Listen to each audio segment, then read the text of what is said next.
अपना उत्तराखंड आप देख रहे हैं, आपके साथ मैं हूं चांदनी धवन। सबसे पहले बात करेंगे अवैध मजारों पर धामी सरकार के एक्शन की।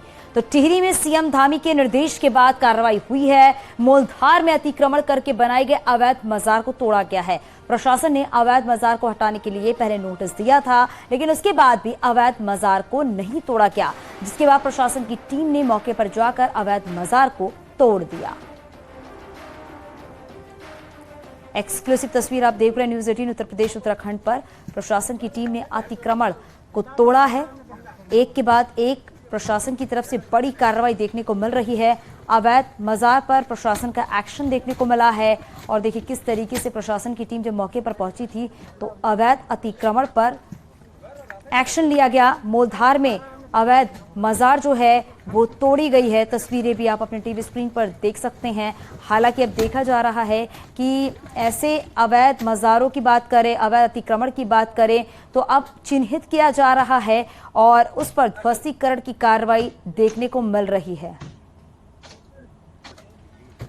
टिहरी में भी सीएम धामी के निर्देशों का असर दिखने लगा है और अतिक्रमण कर अवैध तरीके से बनाई गई मजारों के खिलाफ टिहरी प्रशासन एक्शन मोड पे आ गया है। पहले इन मजारों को चिन्हित किया गया, उसके बाद इसमें नोटिस इन्हें दिया गया कि ये खुद ही से हटा दे जो अतिक्रमण है, लेकिन इनके द्वारा जब नहीं हटाया गया तो प्रशासन को मैं फोर्स से यहाँ पहुँचना पड़ा और अब इसे तोड़ा जा रहा है, यहाँ पर ध्वस्त किया जा रहा है। आप देख सकते हैं कि ये मोलधार के पास मजार बनी हुई है, लेकिन अतिक्रमण के जद में मजार बनी हुई थी और अब इसे पूरी तरह से ध्वस्त किया जा रहा है। सर, अभी तक कितनी मजारें हमारे यहाँ चिन्हित की गई थी? बस विभाग के द्वारा अभी तक 3 मजारें चिन्हित की गई थी। तीनों को आपका बाकायदा आपका नियमानुसार नोटिस निर्गत किए गए थे। तो उसके बाद आपका हमने जब नोटिस मिलने के बाद भी इन्होंने कार्रवाई नहीं किया, कुछ अपने आपने स्वयं नहीं हटाया, तो इसमें प्रशासन और पुलिस आपका मौके पर मौजूद है और आपका जो भी अवैध संरचना है उनको आपका नियमानुसार हटाया जा रहा है। तो कहीं ना कहीं पहले देखा गया था कि वन विभाग की भूमि पौड़ी खाल में एक अवैध तरीके से अतिक्रमण करके मजार बनाई गई थी, जिसे वन विभाग द्वारा हटाया गया और अब जिला प्रशासन एक्शन मोड में है और लगातार जो अतिक्रमण करके मजार वगैरह बनाई गई है इसके खिलाफ एक्शन लिया जा रहा है, नोटिस दिया जा रहा है और उस नोटिस के बावजूद नहीं हटाने पर इस पे कार्रवाई की जा रही है। सौरभ सिंह, न्यूज़ 18 टिहरी। हमारे सहयोगी सौरभ हमारे साथ फोन लाइन पर जुड़ गए हैं। सौरभ, जरा बताइएगा कितने ऐसे अवैध मजार हैं जिनको चिन्हित किया गया है जिस पर एक्शन लिया जाएगा? जी चांदनी, मैं आपको बता दूं, टिहरी जिला प्रशासन इन दिनों एक्शन मोड पे है और अवैध तरीके से सरकारी भूमि पर जो मजारें बनाई गई है उनको लगातार चिन्हित करके उनके ध्वस्तीकरण की कार्रवाई की जा रही है। अभी तक नई टिहरी शहर में 3 मजारों को चिन्हित किया गया और उन्हें नोटिस भी दिया गया, जिसके बाद उनके द्वारा जब उस अतिक्रमण को खुद नहीं हटाया गया तो प्रशासन फोर्स के साथ वहां पहुंचता है और उसके ध्वस्तीकरण की कार्रवाई की जाती है। इससे पहले हमने देखा कि पौड़ी खाल में वन भूमि की जमीन पर एक मजार बनाई गई थी, जिसे वन विभाग द्वारा नोटिस दिया गया था, लेकिन जब उसे नहीं हटाया गया तो वन विभाग की टीम वहां पहुंचती है और उसके ध्वस्तीकरण की कार्रवाई की जाती है। प्रशासन का इसके पूरे मामले में कहना है कि लगातार इस तरह के जो अवैध निर्माण है, सरकारी भूमि पर अवैध तरीके से मजार या अतिक्रमण किए गए हैं, उसको चिन्हित किया जा रहा है और उसके खिलाफ कार्रवाई की जाएगी। बहुत शुक्रिया इस पूरी जानकारी के लिए।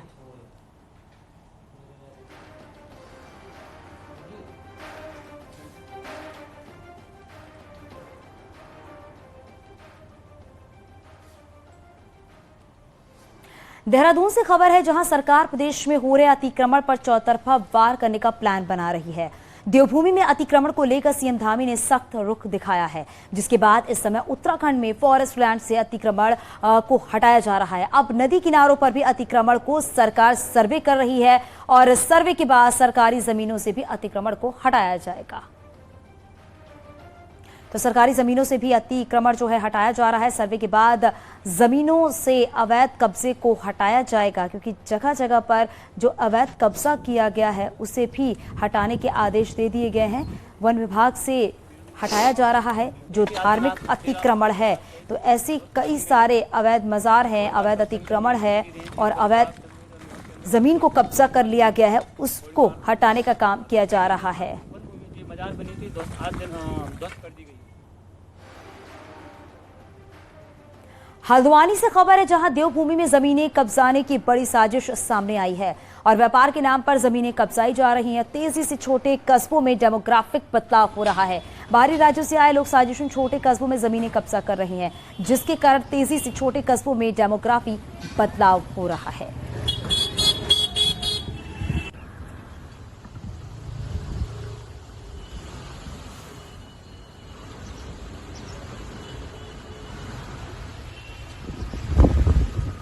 तो निशाने पर उत्तराखंड के छोटे कस्बे हैं और तेजी से छोटे जो कस्बे हैं उस पर कब्जा किया जा रहा है। देवभूमि में जमीन कब्जाने की साजिश देखने को मिल रही है और एक के बाद एक अब इन सभी जगहों को चिन्हित किया जा रहा है।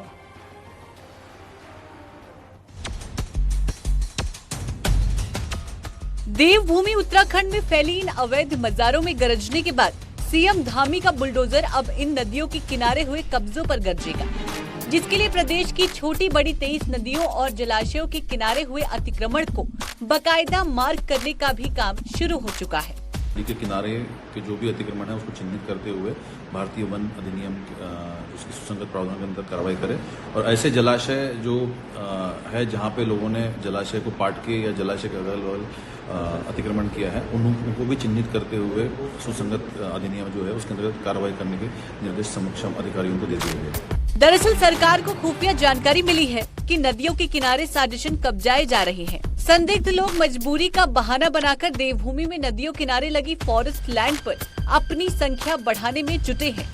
ऐसे में फॉरेस्ट के अधिकारी सर्वे के साथ ही अतिक्रमण तोड़ने की रणनीति बनाने में जुटे हैं। वो कहीं पर भी अतिक्रमण है, चाहे वो नदियों के किनारे हो, चाहे वो वन भूमि जंगल के अंदर हो, और जहां भी हम तो केवल वन भूमि होनी चाहिए, वो चाहे नदी तट की भूमि है, यदि वन भूमि में है तो हम वन भूमि से अतिक्रमण को हटा रहे हैं। जाहिर है कि सीएम धामी के सख्त निर्देशों का असर जमीन पर साफ दिखाई दे रहा है। ऐसे में आने वाले दिनों में देवभूमि की नदियों के किनारे साफ दिखेंगे। हल्द्वानी से न्यूज़ 18 के लिए शैलेंद्र नेगी की रिपोर्ट।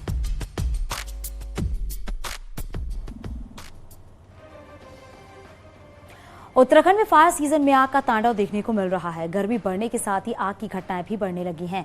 फायर सीजन में अब तक आग लगने की वजह से 350 घटनाएं हुई हैं। वहीं आग की चपेट में 450 हेक्टेयर फॉरेस्ट एरिया आया है। कुमाऊं मंडल में आग लगने की सबसे ज्यादा 200 घटनाएं हुई हैं। ऐसे में वन विभाग की फायर सीजन को लेकर की तैयारियों पर भी सवाल खड़े हो रहे हैं। हमारे से सुनील और प्रभात हमारे साथ फोन लाइन पर जुड़ गए। सुनील, जरा बताइए किस तरीके से कुमाऊं मंडल में सबसे ज्यादा 200 घटनाएं सामने आई हैं और देखा ये जा रहा है कि आग लगने की वजह बढ़ती जा रही है। देखिए, फॉरेस्ट फायर के मद्देनजर इस बार सबसे अच्छी बात ये रही कि लगातार अभी भी कई इलाकों में लगातार बारिश और बर्फबारी चल रही है। बावजूद इसके जो फॉरेस्ट फायर की घटनाएं हैं वो अभी भी निरंतर जारी है। पिछले 2 से 3 दिन से मौसम थोड़ा खुला है, गर्मी बढ़ने लगी है। तो इसके साथ साथ जो फॉरेस्ट फायर की घटनाएं हैं वो भी बढ़ने लगी हैं। पिछले 2 दिन में करीब 28 घटनाएं हो चुकी हैं जंगलों में आग लगने की और अभी तक करीब 349 घटनाओं में 450 हेक्टेयर के आसपास जो फॉरेस्ट एरिया है वो प्रभावित हुआ है। फॉरेस्ट डिपार्टमेंट ने करीब 11 लाख रुपए का नुकसान का आकलन किया है। लेकिन फौरी तौर पर हम देखते हैं कि जैसे जैसे गर्मियां बढ़ने लगी हैं, आग की घटनाएं बढ़ने लगी हैं, फॉरेस्ट डिपार्टमेंट के जो प्रयास थे, जो तमाम बातें कही जाती हैं, वो ग्राउंड लेवल पर बिल्कुल नाकाफी साबित हो रही हैं। सुनील, क्योंकि ये आज की ऐसी घटना नहीं है, हर साल ऐसी तस्वीर, ऐसे हालात देखने को मिलते हैं। लेकिन सवाल ये खड़े हो जाते हैं कि आखिरकार वन विभाग की तरफ से किस तरह की व्यवस्थाएं की जाती हैं जो नाकाफी साबित होती हैं। बिल्कुल, और इसमें चिंताजनक बात ये भी है कि खासकर जो वाइल्ड लाइफ रिजर्व एरिया है यहाँ पर बाकायदा स्पेशल फोर्स यहाँ पर तैनात होती है, स्टाफ यहाँ पर तैनात होता है। इसके बावजूद भी इस बार हम देखते हैं कि अभी तक वाइल्ड लाइफ के लिए जो रिजर्व एरिया है उसमें करीब 34 घटनाएं आग लगने की हो चुकी है, जो अपने आप में एक गंभीर विषय है और चिंताजनक विषय भी है कि लगातार जो आग लगने की घटनाएं नॉर्मली जो रिजर्व फॉरेस्ट में होती हैं वो तो होती है, लेकिन वाइल्ड लाइफ एरिया में जब आग लगती है तो इसके बड़े व्यापक दुष्परिणाम सामने आते हैं। बिल्कुल सुनील, और अभी से ही सचेत रहने की जरूरत है। वन विभाग को पहले से ही व्यवस्थाएं दुरुस्त करने की जरूरत है वन विभाग को। बहुत शुक्रिया इस पूरी जानकारी के लिए सुनील।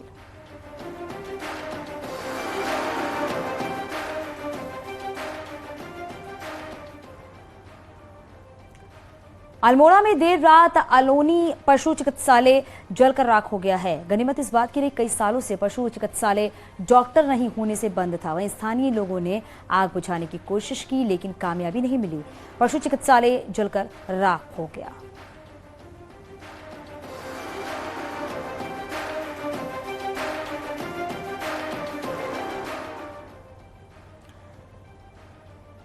बागेश्वर के अनरसा गांव में घास के ढेर में अचानक आग लग गई।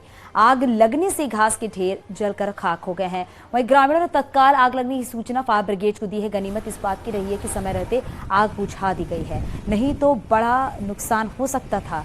आग लगने की जो वजह है वो शॉर्ट सर्किट बताई जा रही है, जिसकी वजह से आग लगी।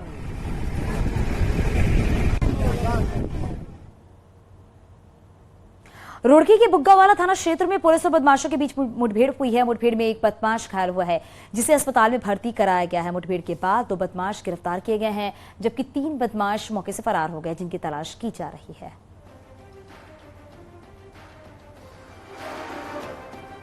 गांव में गए तो वहां पर काफी सारे ऐसे मवेशी मिले जो बंधे हुए थे, और वहां पर 4 से 5 लोग करीब बताए गए थे, क्योंकि वो काफी खेत वगैरह थे वहां पर। तो जब उनकी घेराबंदी की गई तो भागे। उससे भागने पर 2 बदमाशों को, जो एक चांदपुर का रहने वाला है इसमें आस मोहम्मद, ये इस पर 4-5 मुकदमे दर्ज हैं।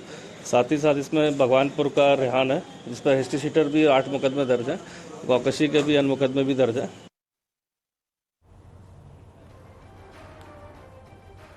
हथियारों के साथ सोशल मीडिया पर फोटो और वीडियो पोस्ट करने वालों से हरिद्वार पुलिस सख्ती से निपट रही है। पुलिस ने एक लड़के को गिरफ्तार किया है। लड़के ने शादी में तमंचे के साथ रील बनाकर सोशल मीडिया पर पोस्ट की थी। पुलिस ने आर्म्स एक्ट में मुकदमा दर्ज करके उसे गिरफ्तार कर लिया। आरोपी का नाम रवि है, जो कि पथरी थाना क्षेत्र के झाबरी गांव का रहने वाला है। वीडियो पिछले 3 दिनों से सोशल मीडिया पर वायरल हो रहा है।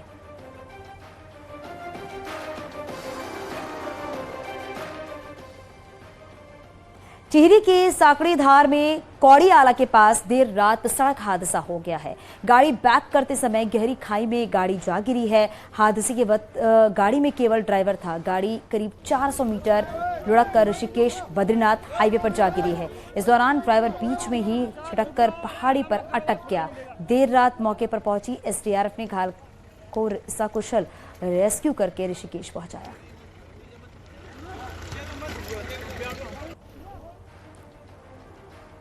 बीस मई को सिखों के प्रसिद्ध धाम हेमकुंड साहिब के कपाट ग्रीष्मकाल के लिए खुल रहे हैं। वहीं हेमकुंड साहिब में बर्फ हटाने का काम भी जारी है। सेना के जवान बर्फ को हटाकर पैदल रास्ता बना रहे हैं। इसके साथ ही गुरुद्वारे को सजाने का काम भी किया जा रहा है। 17 मई को उत्तराखंड के सीएम पुष्कर सिंह धामी यात्रा का पहला जत्था ऋषिकेश के लिए रवाना करेंगे। एक्सक्लूसिव तस्वीर आप देख रहे हैं न्यूज़ 18 उत्तर प्रदेश उत्तराखंड पर। यह तस्वीर जो है हेमकुंड साहिब की है, जहां पर भारी बर्फबारी देखी जा सकती है। बर्फ की सफेद चादर यहां पर नजर आ रही है। हालांकि सेना के जवान मौके पर मौजूद हैं और बर्फ को हटाकर रास्ते को बनाने की कोशिश की जा रही है, जिससे कि जो श्रद्धालु यहां पर पहुंचेंगे उन्हें किसी तरह की कोई दिक्कत ना हो। और 20 मई को हेमकुंड साहिब के कपाट खुल रहे हैं। 17 मई को जो पहला जत्था है वो हेमकुंड साहिब के लिए रवाना होगा।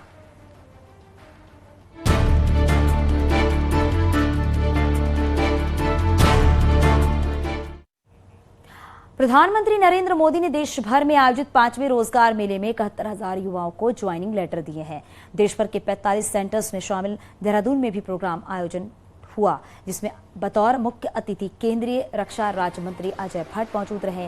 वीडियो कॉन्फ्रेंसिंग के जरिए प्रधानमंत्री ने युवाओं और उनके परिजनों को बधाई भी दी है। प्रधानमंत्री ने 5 रोजगार मेलों में 3,59,000 युवाओं को रोजगार मिल चुका है और भविष्य में 10 लाख युवाओं को रोजगार का टारगेट है। वहीं रक्षा राज्य मंत्री अजय भट्ट ने अलग अलग सरकारी नौकरियों में सेलेक्ट युवाओं को ज्वाइनिंग लेटर दिए हैं और उज्जवल भविष्य की शुभकामनाएं दी।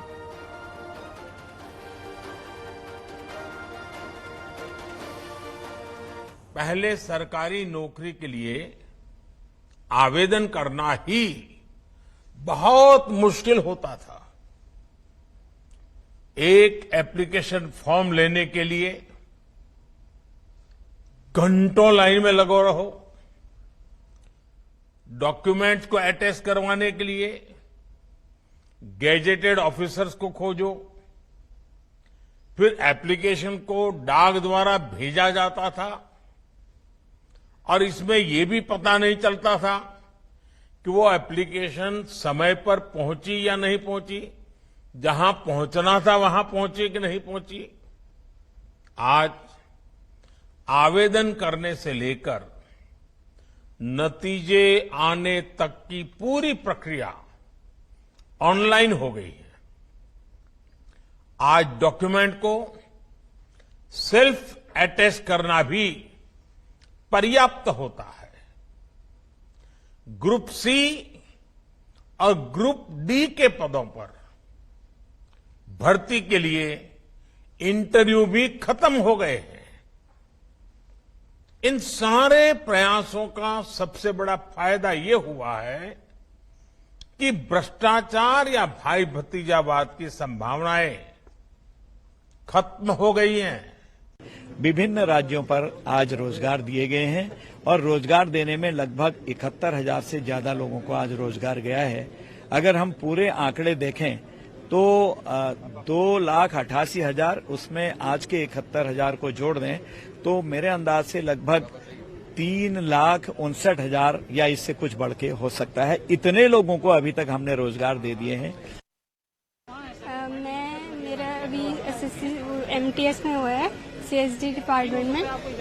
मैं चमोली से रहने वाली हूँ, तो ये 2020 का था, तो आज मुझे अपॉइंटमेंट लेटर मिला है। तो सब लैंसडाउन के रिखड़ी खाल इलाके में एक बाघ फिर आने की वजह से अफवाह की वजह से लोगों की नींद उड़ गई है। दरअसल वन विभाग के मुताबिक अब बाघ की मूवमेंट इस इलाके में नहीं है, लेकिन कुछ लोग फिर से बाघ देखने की बात कह रहे हैं। हालांकि वन विभाग की ओर से टीमें मौके पर मौजूद है। उनका दावा है कि कई दिनों से इलाके में बाघ की मूवमेंट नहीं हुई है, लेकिन बाघ के दिखने की अफवाह से ग्रामीणों में डर बरकरार है।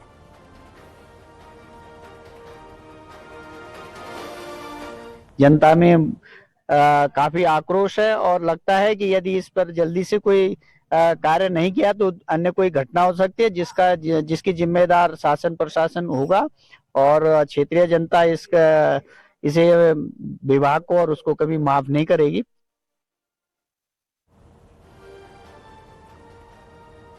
बागेश्वर में बखेत के ग्रामीणों को खड़िया खनन के बाद खेतों का 25 सालों बाद भी मुआवजा नहीं मिला है, जिससे नाराज ग्रामीण पिछले 7 दिन से आमरण अनशन पर बैठे हुए हैं। ग्रामीणों का कहना है कि जब तक उनकी मांगे पूरी नहीं होंगी तब तक आमरण अनशन जो है वो जारी रहेगा। यहाँ आए हैं, हमारे बच्चे घर में भूखे मर रहे हैं, भूखे रह रहे हैं, गाय बैल भी भूखे रह रहे हैं। हम बहुत उत्पीड़ित होने गए। ठेकेदार जी ने जो है हमें जो शपथ पत्र दिया था कि हम जो 1 हफ्ते के अंदर तुम्हारा हिसाब कर देंगे, वो आज तक जो है कोई मतलब नहीं है उनको। चमोली की नीति घाटी में ग्रामीण क्षेत्रों को जोड़ने वाली सड़कों का काम सालों से अधूरा पड़ा हुआ है। वहीं सूखी मलगांव सड़क का काम अटका हुआ है। कई साल बीत जाने के बाद भी अभी तक सिर्फ 80 से 100 मीटर तक चट्टान कटिंग का काम किया गया है। वहीं काम बंद होने से इलाके के लोगों में पीडब्ल्यूडी के खिलाफ नाराजगी भी है और लोगों ने पीडब्ल्यूडी पर लापरवाही के आरोप भी लगाए हैं। सीमांत नीति घाटी के सरायथोटा सूखी मलगांव मोटर मार्ग और सरायथोटा तोलमा मोटर मार्ग है।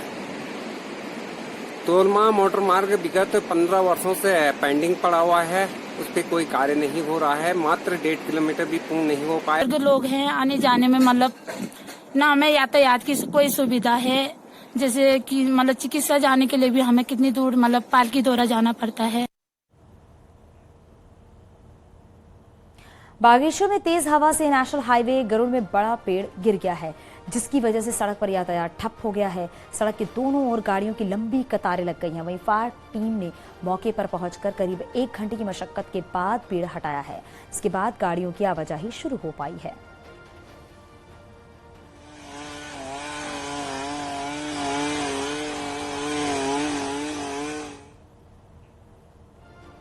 आगे भी खबरें जारी हैं, यहां रुकेंगे छोटे से ब्रेक के लिए, जल्द लौटते हैं।